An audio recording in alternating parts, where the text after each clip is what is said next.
students, today we'll be starting a new point, new topic in chapter number 6, life processes, standard 10. We have studied about nutrition, we have also studied about respiration. Now we'll be starting with the transportation. Okay. तो अपन ने ये पढ़ा, अपन अब transportation in human being पढ़ रहे हैं. हम लोग सबसे पहले क्या पढ़ रहे हैं, ह्यूमन बीइंग में ट्रांसपोर्टेशन कैसे होता है. क्लियर. ट्रांसपोर्टेशन इन प्लांट्स अलग पॉइंट है, लेकिन अभी हम पढ़ रहे हैं transportation in human being. Human being में कैसा ट्रांसपोर्टेशन होता है. क्लियर. तो basically blood transport food, oxygen and waste material in our body. अपन को ये पता है कि अपने बॉडी में जो ब्लड है ना, ब्लड फूड को, वाटर को और जो फूड को, ऑक्सीजन को और वेस्ट प्रोडक्ट को अपनी बॉडी में ट्रांसपोर्ट करता है. जो ब्लड है वो क्या करता है, फूड को, ऑक्सीजन को और वेस्ट प्रोडक्ट को अपनी बॉडी में क्या करता है, ट्रांसपोर्ट करता है. ठीक है. अब मैं बोल रही हूँ ब्लड ट्रांसपोर्ट करते, तो ब्लड क्या है, ब्लड एक फ्लूइड कनेक्टिव टिश्यू है. वो एक कनेक्टिव टिश्यू जो अलग अलग बॉडी पार्ट्स को कनेक्ट करता है, और वो कैसा फ्लूइड है.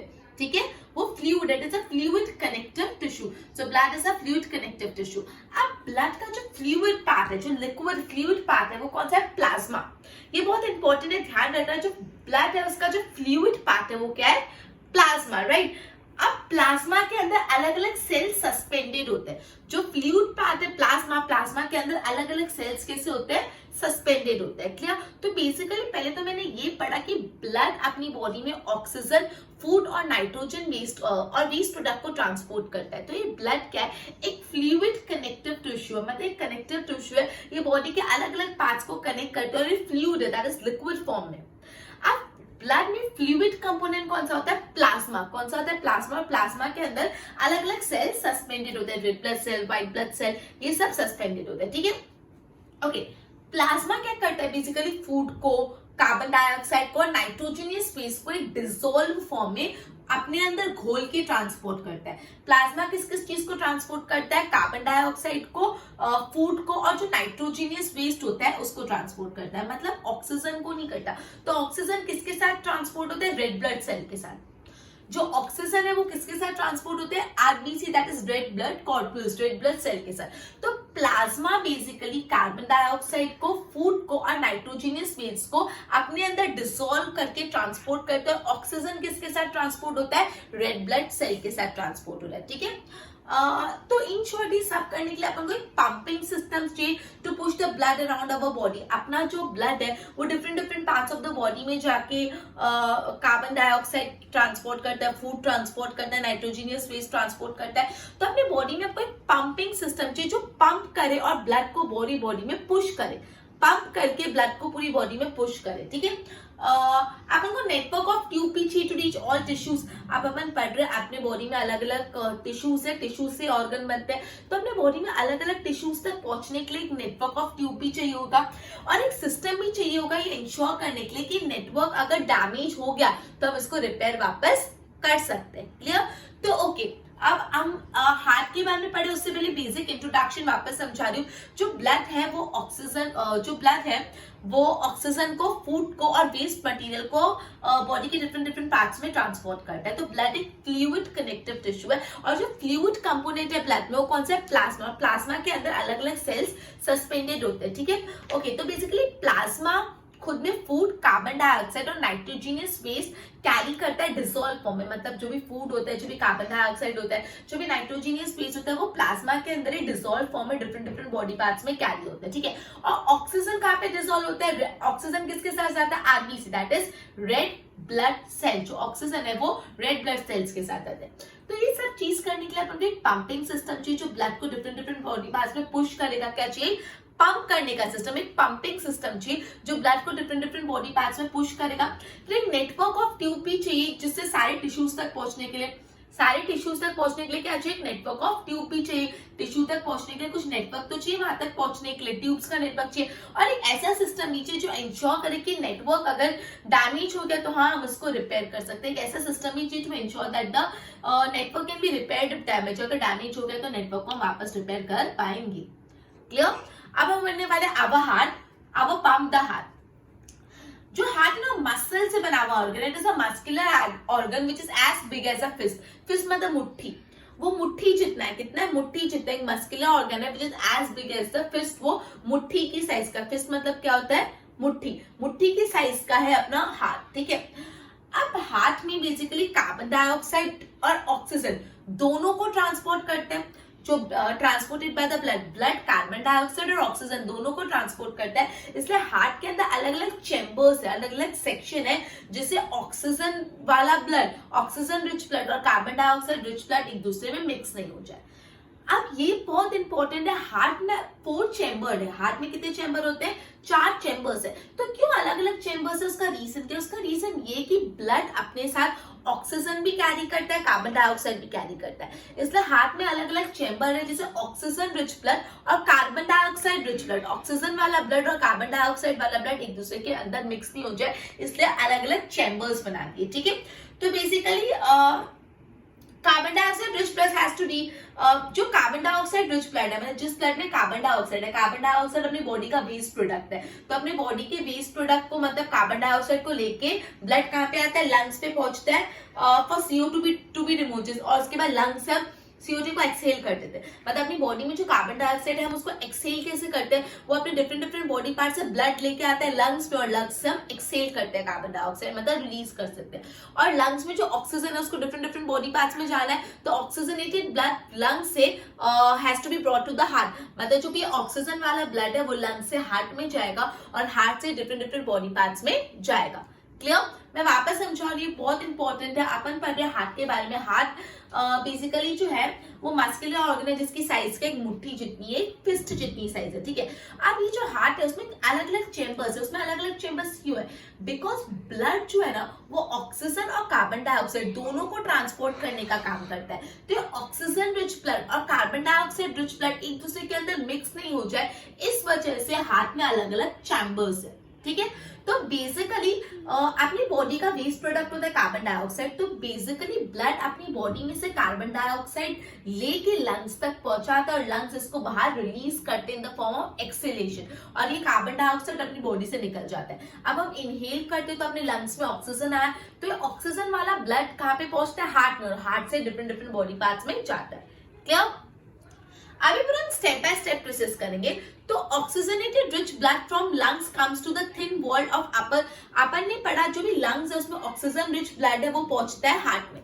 जो भी लंग्स है, लंग्स में क्या? ऑक्सीजन रिच ब्लड, लंग्स में ऑक्सीजन वाला ब्लड, और ये ब्लड पहुंचता है लंग्स से हार्ट में। अब हार्ट के 4 चेम्बर्स है। सबसे पहले जाता है लेफ्ट एट्रियम में, जो लंग्स से हार्ट में सबसे पहले ब्लड जाता है वो थिन वॉल चैम्बर में जाता है, जिसको हम लोग बोलते हैं लेफ्ट एट्रियम। अब जैसे लेफ्ट एट्रियम में ब्लड फॉल होता है वो रिलैक्स हो रहा है, रिलैक्स मतलब उसकी साइज बढ़ रही, रिलैक्स हो रहा है। उसके बाद क्या हो रहा है? लेफ्ट एट्रियम कॉन्ट्रैक्ट हो रहा है। कॉन्ट्रैक्ट हो रहा है मतलब दब जा रहा है। दबेगा तो ब्लड का फ्लो से ब्लड नीचे चले जाएगा। जैसे लेफ्ट एट्रियम कॉन्ट्रैक्ट होता है तो ये जो पूरा ब्लड है नेक्स्ट चैम्बर में जाता है, जो है लेफ्ट वेंट्रिकल। क्लियर हुआ? लेफ्ट वेंट्रिकल में जाता है। अब जब लेफ्ट वेंट्रिकल में जाता है तो लेफ्ट वेंट्रिकल एक्सपांड होता है। अब जैसे लेफ्ट वेंट्रिकल कॉन्ट्रैक्ट होता है तो ब्लड बॉडी के डिफरेंट पार्ट्स में चले जाता है। वापस ध्यान दो, मैं आपको बोल रही हूँ ऑक्सीजन रिच ब्लड का क्या होता है। अपने लंग्स में ऑक्सीजन रिच ब्लड होता है, वो ऑक्सीजन रिच ब्लड पहले जाता है हार्ट में और हार्ट से जाता है डिफरेंट बॉडी पार्ट्स में। तो हार्ट में क्या होता है? तो सबसे पहले जो ऑक्सीजन रिच ब्लड लंग से जाता है हार्ट के अपर चैम्बर में, जो है लेफ्ट एट्रियम। जैसे लेफ्ट एट्रियम में ब्लड गया तो लेफ्ट एट्रियम रिलैक्स हो जाएगा, ब्लड आया, फिर लेफ्ट एट्रियम कॉन्ट्रैक्ट होता है, दबता है, तो जो ब्लड है वो नीचे लेफ्ट वेंट्रिकल में पुश हो जाता है। अब लेफ्ट वेंट्रिकल जब दबता है तो वो डिफरेंट बॉडी पार्ट्स में ब्लड चले जाता है, oxygen rich blood. Clear? Okay, तो बेसिकली अपने ट्रांसपोर्टेशन का बेसिक इंट्रोडक्शन पढ़ा, जिसमें अपन ने ये पढ़ा कि ब्लड ही अलग अलग कंपोनेंट को अपनी बॉडी में ट्रांसपोर्ट करता है। ब्लड एक फ्लूइड कनेक्टिव टिश्यू है। ब्लड का फ्लूइड कंपोनेंट है प्लाज्मा, जिसके अंदर अलग अलग सेल सस्पेंडेड है। प्लाज्मा क्या क्या ट्रांसपोर्ट करते हैं? ऑक्सीजन किसके साथ होता है? फिर अपन को एक सिस्टम चाहिए ब्लड को पंप करने का, एक सिस्टम चाहिए, नेटवर्क ऑफ ट्यूब चाहिए, और एक सिस्टम चाहिए जो नेटवर्क को रिपेयर कर पाए अगर डैमेज हो जाए। फिर हार्ट अपन ने पढ़ा, हार्ट फिस्ट की साइज का होता है। हार्ट में अलग अलग चैम्बर्स होते हैं। क्यों चैम्बर्स होते हैं? क्योंकि blood oxygen and carbon dioxide दोनों को डिफरेंट डिफरेंट बॉडी पार्ट्स में ट्रांसपोर्ट करता है, बॉडी पार्ट से या बॉडी पार्ट में ट्रांसपोर्ट करता है। तो ऑक्सीजनेटेड रिच ब्लड और कार्बन डाइऑक्साइड रिच ब्लड एक दूसरे में मिक्स ना हो जाए, इसलिए अलग अलग चैम्बर्स होते हैं, ठीक है। तो जो कार्बन डाइऑक्साइड होता है अपने बॉडी का वेस्ट प्रोडक्ट है, ब्लड उसको लंग्स में लेके आता है, लंग्स उसको बॉडी से बाहर निकालते हैं। अब इनहेल करते हैं कार्बन डाइऑक्साइड, लंग्स में कार्बन डाइऑक्साइड आया, कार्बन डाइऑक्साइड लंग्स से जाता है ब्लड हार्ट में, हार्ट से डिफरेंट बॉडी पार्ट में। कैसे जाता है? जो भी carbon dioxide oxygen rich blood है वो हार्ट के सबसे अपर चैम्बर में जाता है, जिसको हम लेफ्ट एट्रियम बोलते हैं। लेफ्ट एट्रियम से लेफ्ट वेंट्रिकल और लेफ्ट वेंट्रिकल से different parts of the body में। आई होप इतना क्लियर हुआ, बोर्ड पे ध्यान दो। Okay, transportation in human being, हम ट्रांसपोर्टेशन इन ह्यूमन बीइंग पढ़ रहे हैं। Blood transport food, oxygen and waste material in our body. Blood is a fluid connective tissue. Blood में जो फ्लूइड मीडियम है वो कौन सा है? प्लाज्मा। ब्लड में जो फ्लूइड मीडियम है वो कौन सा है? Plasma. In which all the cells are suspended, जिसके अंदर अलग अलग सेल्स सस्पेंडेड है। Plasma transport food, carbon dioxide and nitrogenous waste in which form? Dissolve form. Oxygen carried होता है by RBC, red blood cell. Thus we need a system for pumping organ to push blood around the body. फिर एक network of tube भी चाहिए to reach all the tissue. A system to ensure that the network can be repaired if damaged. कि अगर damage हुआ तो हम उसको repair करें। अब pump the heart. तो हार्ट एक मस्कुलर ऑर्गन है which is as big as the fist, अपनी मुट्ठी में फिस्ट की साइज का है। Because both carbon dioxide and oxygen is to be transported by blood. Blood से बोथ कार्बन डाइऑक्साइड और ऑक्सीजन दोनों ट्रांसपोर्ट करने होते हैं, इसलिए heart has different chamber to prevent the mixing of oxygen rich blood and carbon dioxide rich blood. Now carbon dioxide rich blood has to reach the lungs. जो भी carbon dioxide वाला blood है वो lungs पे पहुंचता है different body part से, और फिर कार्बन डाइऑक्साइड रिमूव कर देते हैं। जो ऑक्सीजनेटेड ब्लड है वो लंग से जाता है हार्ट में, और फिर ऑक्सीजन रिच ब्लड फिर हार्ट से जाता है डिफरेंट बॉडी पार्ट में। अब स्टेप बाय स्टेप प्रोसेस, पहले oxygen rich blood from lungs comes to the thin wall. सबसे पहले वो हार्ट के अपर चैम्बर में जाता है जो है left atrium. Left atrium relax होगा जैसे ब्लड उसमें जाएगा, फिर लेफ्ट एट्रियम कंट्रैक्ट होगा और वहां से लेफ्ट वेंट्रिकल में जाएगा और लेफ्ट वेंट्रिकल रिलैक्स होगा। फिर जब लेफ्ट वेंट्रिकल कॉन्ट्रैक्ट होगा तो ब्लड डिफरेंट बॉडी पार्ट्स में चले जाएगा, राइट। ओके, आगे क्या होता है पढ़ने से पहले इसके नोट्स बनाओ।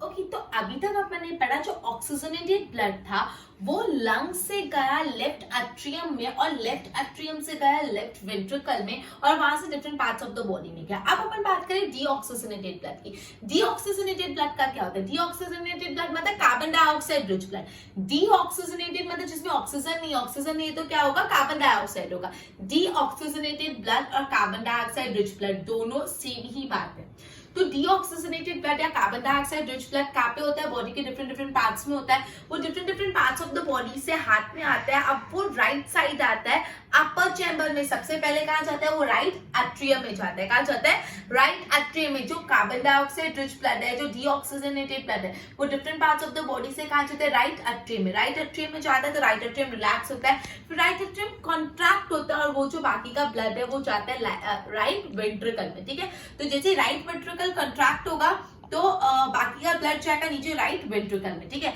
अब राइट वेंट्रिकल से वो कहाँ पे जाता है? लंग्स में जाता है, और लंग्स से बाहर कार्बन डाइऑक्साइड को हम एक्सहेल कर लेते हैं वापस। जो कार्बन डाइऑक्साइड रिच ब्लड है तो हम डीऑक्सीजनेटेड ब्लड भी उसको बोल सकते हैं। वो डिफरेंट बॉडी पार्ट्स में हार्ट में आता है। हार्ट में वो सबसे राइट साइड आता है, वो भी अपर चेम्बर में, मतलब राइट एट्रियम में आता है। राइट एट्रियम में जैसे ही ब्लड आते तो राइट एट्रियम रिलैक्स होता है, मतलब बढ़ जाता है, फिर राइट एट्रियम कॉन्ट्रैक्ट होता है, और जो भी ब्लड है वो कहाँ पे जाता है? राइट वेंट्रिकल में जाता है। अब राइट वेंट्रिकल में ब्लड आते हैं, राइट वेंट्रिकल से ब्लड जाता है लंग्स में, और लंग्स के थ्रू ऑक्सीजनेटेड होके एक्सहेल हो जाता है। क्लियर हुआ इतना? ओके, हमने क्या पढ़ा? पूरा प्रोसेस वापस समझो, एकदम सिंपल। आप इमेजिन करो 4 कॉलम्स, मतलब पहले ऑक्सीजन वाला जो ब्लड है वो गया राइट,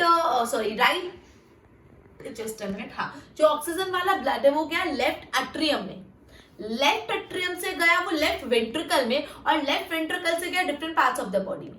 और जो डीऑक्सीजनेटेड ब्लड था वो different parts of the body से राइट एट्रियम में, राइट एट्रियम से राइट वेंट्रिकल में, और वेंट्रिकल से लंग्स में। तो यहाँ पे वेंट्रिकल जो दोनों थे, लेफ्ट वेंट्रिकल या right ventricle, left ventricle oxygenated blood different parts में पहुंचा रहा है, और जो राइट वेंट्रिकल है वो डीऑक्सीजनेटेड ब्लड लंग्स को पहुंचा रहा है। तो यहाँ पे दोनों केस में जो वेंट्रिकल है उसका काम है ब्लड को डिफरेंट डिफरेंट बॉडी के ऑर्गन्स में पहुंचाना। ब्लड का क्या काम है? डिफरेंट डिफरेंट ऑर्गन्स में पहुंचाना। इसलिए जो वेंट्रिकल्स की वॉल होती है ना वो ज्यादा थिक होती है, मस्कुलर थिकर वॉल होती है कंपेयर टू एट्रियम। अभी वेरी इंपॉर्टेंट है, आपको पूछ सकते हैं 1 मार्क में कि वेंट्रिकल की वॉल्स थिक होती है कि एट्रियम की वॉल्स थिक होती है, तो वेंट्रिकल की वॉल्स थिक होती है, राइट। अब अगर आपको रीजन पूछे तो आपको लिखना है जो वेंट्रिकल है ना उसको ब्लड पंप करना होता है डिफरेंट डिफरेंट ऑर्गन्स में, इसलिए उसकी वॉल थिक होती है कंपेयर टू एट्रियम। और कैसे पंप करना होता है वो मैंने आपको रीजन समझा दिया, क्लियर? ओके, अब वॉल्स होते हैं, वॉल्स ये इंश्योर करता है कि ब्लड का बैकवर्ड फ्लो नहीं आ जाए, ब्लड यहाँ से यहाँ से यहाँ जो फ्लो में जा रहा है वैसे ही उल्टा नहीं आ जाए, बैकवर्ड फ्लो नहीं आ जाए। बैकवर्ड फ्लो मतलब जो प्रोसेस में जा रहा है उसका उल्टा नहीं हो जाए। वॉल्स ये इंश्योर करते हैं कि ब्लड का क्या नहीं हो जाए, बैकवर्ड फ्लो नहीं हो जाए, ठीक है। जब भी एट्रियम और वेंट्रिकल कॉन्ट्रैक्ट करते हैं ना, दबते हैं, तो ब्लड नीचे के बदले या मतलब डाउनवर्ड डायरेक्शन के बदले बैकवर्ड डायरेक्शन में नहीं आ जाए, क्लियर। वॉल्स का ये काम होता है। तो बेसिकली ये पूरा था स्टेप बाय स्टेप प्रोसेस। इसमें जो ऑक्सीजनेटेड ब्लड था वो लंग से आया लेफ्ट एट्रियम में, लेफ्ट एट्रियम से लेफ्ट वेंट्रिकल में, और वहां से different parts of the body में। जो डीऑक्सीजनेटेड ब्लड था वो different parts of the body से राइट एट्रियम में, राइट एट्रियम से राइट वेंट्रिकल, और फिर वो चले गया लंग्स में, और लंग्स के थ्रू एक्सहेल हो गया, क्लियर। फिर मैंने बताया दोनों में जो वेंट्रिकल, राइट वेंट्रिकल और राइट एट्रियम, दोनों का काम क्या होता है? दोनों का काम ब्लड को डिफरेंट डिफरेंट ऑर्गन्स में पहुंचाना होता है। इसलिए जो उसकी वॉल्स होती है कंपैरेटिवली थिकर होती है। जो वॉल्स होते हैं वो ये इंश्योर करते हैं ब्लड का बैकवर्ड फ्लो नहीं आ जाए, ब्लड उल्टा फ्लो नहीं हो जाए, बैकवर्ड फ्लो नहीं हो जाए। अब हम पढ़ने वाले oxygen enters the blood in lungs वाला कंसेप्ट। तो बेसिकली जो राइट एट्रियम और left side of the atrium, मतलब जो राइट और लेफ्ट को हार्ट में अलग अलग करा है, बहुत यूजफुल है। इस वजह से ऑक्सीजनेटेड ब्लड और डीऑक्सीजनेटेड ब्लड मिक्स नहीं हो जाते हैं। जो लेफ्ट साइड है वहां पे पूरा ऑक्सीजनेटेड ब्लड होता है, और जो राइट साइड है वहां पे पूरा डीऑक्सीजनेटेड ब्लड। लेफ्ट साइड और राइट साइड को अलग कर दिया तो अच्छा करा, जिससे ऑक्सीजन वाला ब्लड और डीऑक्सीजन वाला ब्लड दोनों मिक्स नहीं हो जाते, ठीक है। इससे क्या होता है? एफिशिएंट सप्लाई ऑफ ऑक्सीजन होता है, इससे एफिशिएंट सप्लाई ऑफ ऑक्सीजन होता है बॉडी में, ठीक है। ओके, अब जो एनिमल्स होते हैं जिनकी एनर्जी नीड बहुत ज्यादा होती है, जो वैसे एनिमल्स होते हैं जिनकी एनर्जी नीड बहुत ज्यादा होती है, उनको इस टाइप का ब्लड सर्कुलेशन अच्छा चाहिए, और वो बेसिकली अपनी बॉडी का टेम्परेचर मेंटेन करने के लिए एनर्जी यूज करते हैं। जो ऐसे एनिमल्स होते हैं जिनकी एनर्जी नीड बहुत ज्यादा होती है और कॉन्स्टेंटली अपनी एनर्जी को यूज करते हैं ब्लड का टेम्परेचर को मेंटेन करने के लिए। अब वो जो एनिमल्स होते हैं जिनकी एनर्जी नीड नहीं हाई होती, उनका बॉडी टेम्परेचर किस पे डिपेंड करता है? एनवायरमेंट की बॉडी टेम्परेचर पे डिपेंड करता है। तो बेसिकली जो एनिमल्स होते हैं जिनकी एनर्जी नीड बहुत हाई होती है, वो अपनी एनर्जी नीड से अपनी बॉडी का टेम्परेचर एडजस्ट करते हैं, और जो अदर एनिमल्स है जिनकी एनर्जी नीड इतनी हाई नहीं होती, वो अपनी बॉडी के टेम्परेचर को एनवायरमेंट के टेम्परेचर से एडजस्ट करते हैं, क्लियर। ओके, अब बेसिकली जो एम्फीबियंस होते हैं, जो रेप्टाइल्स होते हैं, उनका कितना चैम्बर वाला ब्लड होता है? 3 चैम्बर। ह्यूमन बीइंग का 4 चैम्बर वाला ब्लड है, एक left atrium, left ventricle, right atrium, right ventricle, 4 chamber होते हैं। लेकिन जो रेप्टाइल्स होते हैं, एम्फीबियंस होते हैं, उनका 3 चैम्बर ब्लड होते हैं। भी याद रखना 1 मार्क के लिए कि जो एम्फीबियंस होते हैं, जो रेप्टाइल्स होते हैं, उनका कितना चैम्बर ब्लड होता है? उनका 3 चैम्बर ब्लड होता है, ठीक है। अब जो फिशेस होते हैं उनको तो सिर्फ 2 चैम्बर ब्लड होता है। कितना चैम्बर? 2 चैम्बर। अभी आपको लर्न रखना है फिशेस का कितना चैम्बर ब्लड होता है? 2 चैम्बर ब्लड होता है।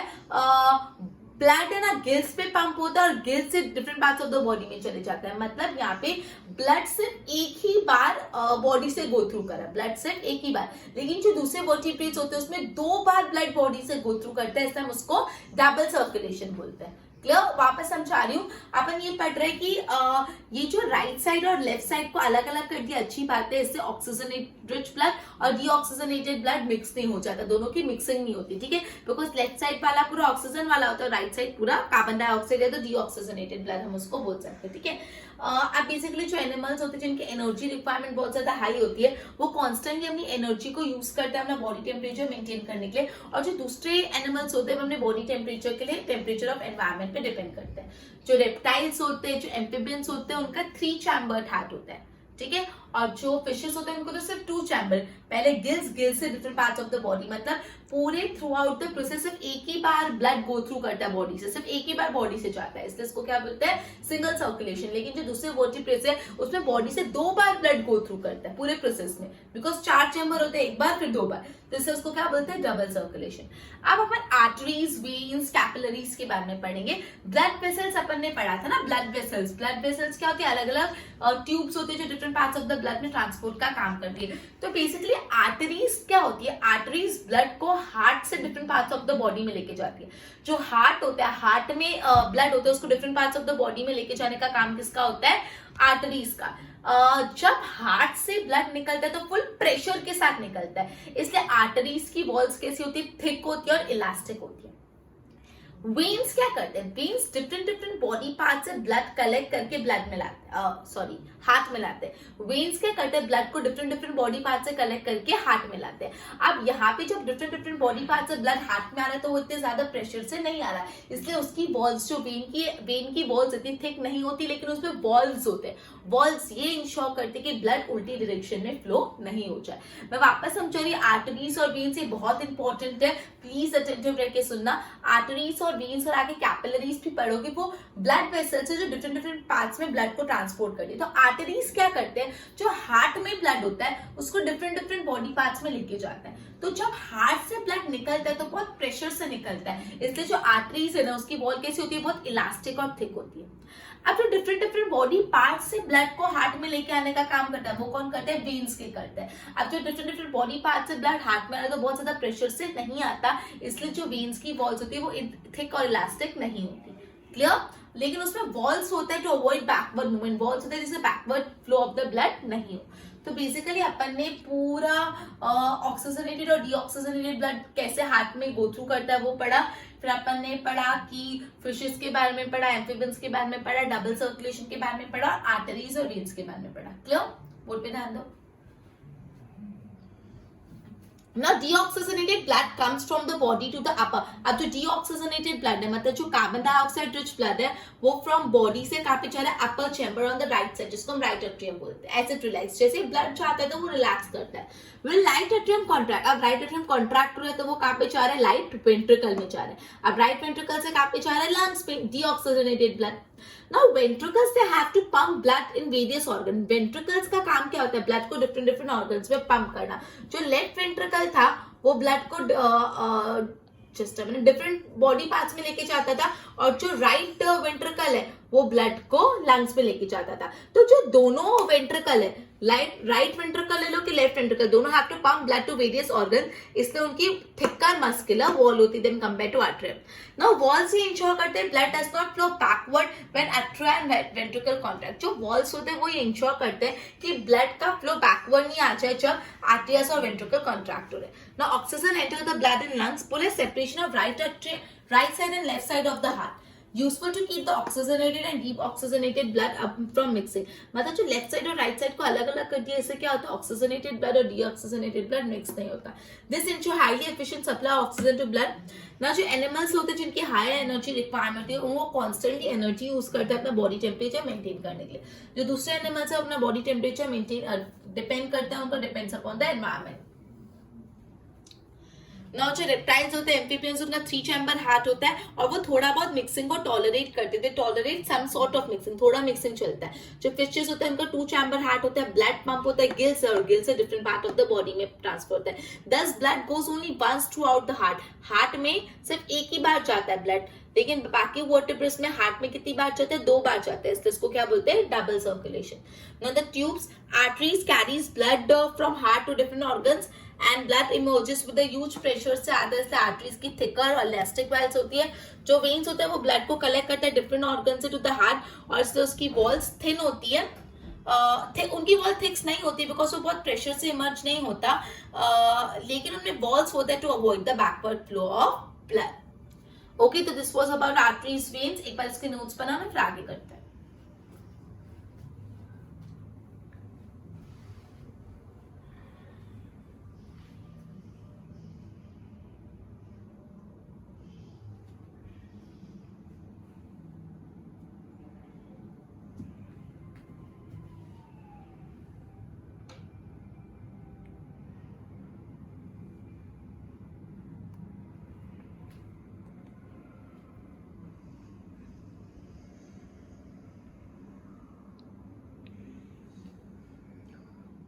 नहीं पढ़ा, जो आर्टरीज होती है वो आर्टरीज क्या करती है, ब्लड से different parts of the body में, हार्ट से different part of the body में ब्लड लेके जाती है। तो आर्टरीज उस ऑर्गन या उस टिश्यू पे पहुंचती है, different parts of the body, मतलब ऑर्गन में पहुंचेगी। ऑर्गन के अंदर क्या होता है, टिश्यू, और टिश्यू के अंदर क्या होता है, सेल्स। तो जैसे वो ऑर्गन और उस टिश्यू में पहुंचे तो वो और छोटे छोटे ट्यूब्स में डिवाइड हो जाती है, ठीक है, जिससे ब्लड ज्यादा से ज्यादा सेल के कॉन्टैक्ट में आता है, इंडिविजुअल सेल के कॉन्टैक्ट में। वापस समझा रही हूँ, जो आर्टरीज होती है वो क्या करती है, हार्ट से ब्लड को डिफरेंट बॉडी पार्ट्स में लेके जाती है। तो जैसे ही हार्ट से वो अलग अलग ऑर्गन में पहुंचते हैं, ऑर्गन के अंदर टिश्यू होता है, टिश्यू के अंदर सेल, तो ये जो ब्लड वेसल है वो छोटे छोटे ट्यूब्स में डिवाइड हो जाते हैं, और छोटे जो आर्टरीज है वो और छोटे छोटे ट्यूब्स में डिवाइड होते हैं, जिससे वो ज्यादा से ज्यादा इंडिविजुअल सेल के कांटेक्ट में आके उसको ब्लड प्रोवाइड करे। और जो सबसे स्मॉलेस्ट वेसल है ना, उसकी वॉल 1 सेल थिक है, मतलब जो सबसे छोटी ट्यूब होगी, सबसे स्मॉलेस्ट ट्यूब जिसकी वॉल सिर्फ 1 सेल जितनी मोटी होती है, सबसे छोटी ट्यूब इतनी छोटी होती है कि उसकी जो वॉल होती है ना वो 1 सेल जितनी होती है खाली, वो है कैपिलरीज। क्या है, कैपिलरीज, ठीक है। तो basically exchange of material between the blood and surrounding cell take place to walls of capillaries. तो जो भी सेल और ब्लड के बीच में जो एक्सचेंज होता है वो कैपिलरीज के थ्रू होता है।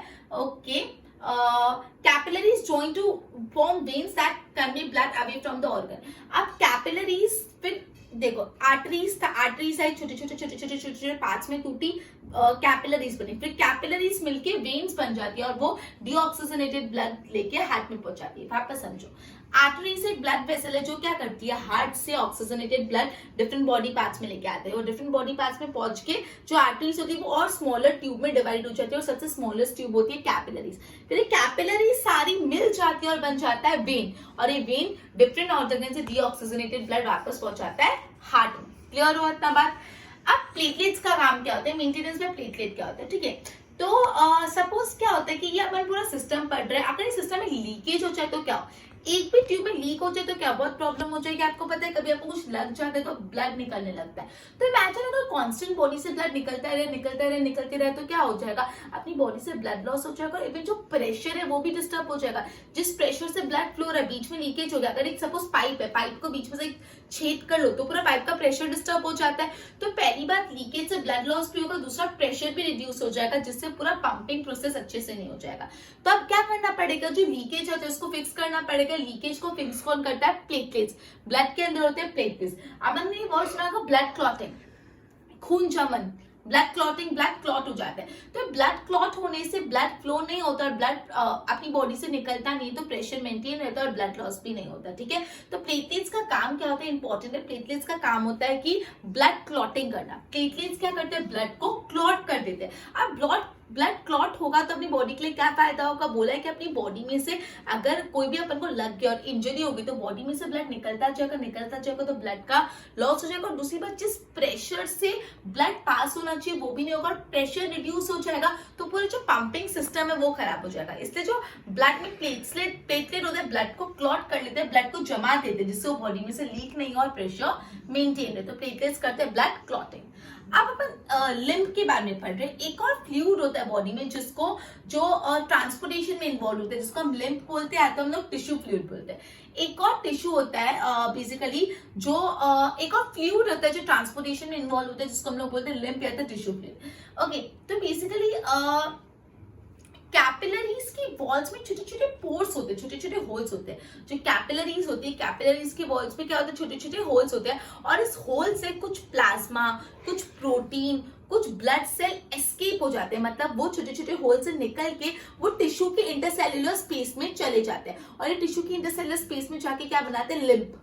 वापस समझो, लिम्फ भी एक टिश्यू है जो ट्रांसपोर्टेशन में मदद करता है। तो बोला है जो कैपिलरीज के जो पोर्स होते हैं, वॉल्स में छोटे छोटे पोर्स होते हैं, उसमें से प्लाज्मा, प्रोटीन्स और सेल निकल के टिश्यू की इंटरसेल्युलर स्पेस में चले जाते हैं, उसको बोलते हैं लिम्फ, ठीक है। ये लिम्फ प्लाज्मा की तरह होता है, लेकिन ये कैसा होता है, कलरलेस होता है। जो लिम्फ होता है वो कैसा होता है, प्लाज्मा की तरह होता है, लेकिन एक डिफरेंस क्या है, लिम्फ कैसा होता है, लिम्फ का कोई कलर नहीं होता, कलरलेस, और लिम्फ में प्रोटीन की मात्रा भी कम होती है, लेस प्रोटीन, ठीक है। लिम्फ ट्रांसपोर्ट होता है लिम्फेटिक कैपिलरीज से। Lymph basically digested and unabsorb food fats को कैरी करता है। जो डाइजेस्टिव फैट होता है और अनएब्सॉर्ब फैट को इंटेस्टाइन से कैरी करता है, ठीक है। वापस मैं लिम्ब बता रही हूँ, लिम्ब भी एक टिश्यू है जो ट्रांसपोर्टेशन में मदद करता है। जो भी कैपिलरीज की वॉल्स होती है उसमें छोटे छोटे पोर्स होते हैं, वो पोर्स से प्रोटीन, प्लाज्मा और कुछ दूसरे सेल निकल जाता है, वो टिश्यूज के बीच में जो छोटी छोटी स्पेस होती है उसमें फिलअप हो जाता है, उसको बोलते हैं लिम्ब। ठीक है, तो बेसिकली लिम्ब प्लाज्मा जैसा, लेकिन लिम्ब कलरलेस होता है और उसमें कम प्रोटीन होता है। क्लियर? तो बेसिकली अपन ने ये पढ़ा, कैपिलरीज के बारे में अपन ने पढ़ा, आर्टरीज जैसे ऑर्गन या टिश्यू में पॉजिटिव और छोटे छोटे ट्यूब्स में डिवाइड हो जाते हैं जिसको कैपिलरीज बोलते हैं। एक ही छोटे छोटे ट्यूब्स में डिवाइड होती है जिससे आर्टरीज ज्यादा से ज्यादा इंडिविजुअल सेल के कांटेक्ट में आ पाए। उसके बाद ये आर्टरीज मिल जाती है, ज्वाइंट होकर क्या बनाती है, वेन्स बनाती है, फिर वो बॉडी ऑर्गन से डीऑक्सीजनेटेड ब्लड लेके हार्ट में पहुंचा देते हैं। ठीक है, तो बेसिकली ओके। फिर उसके बाद प्लेटलेट पढ़ा कि जब कुछ ब्लड लॉस होता है, इंजरी होती है और खून निकलता है तो ब्लड क्लॉटिंग हो जाता है। क्लॉटिंग कौन करता है? प्लेटलेट्स। ब्लड क्लॉटिंग से ब्लड बॉडी से नहीं निकलेगा और ब्लड का सर्कुलेशन प्रॉपर्ली मेंटेन रहेगा। फिर अपन ने लिम्ब के बारे में पढ़ा। क्लियर? तो बोर्ड पे ध्यान दो। On reaching organ or tissue, arteries divide into smaller and smaller vessels to bring blood in contact with the individual cell. जैसे ही ऑर्गन या टिश्यू में पहुंचे तो आर्टरीज और छोटे छोटे वेसल्स में, छोटी छोटी ट्यूब में डिवाइड हो जाती है जिससे ब्लड इंडिविजुअल सेल के कांटेक्ट में। जो सबसे स्मॉलेस्ट वेसल है उसकी वॉल एक सेल थिक है जिसको कैपिलरीज बोलते हैं। Exchange of material between blood and surrounding cell take place through wall.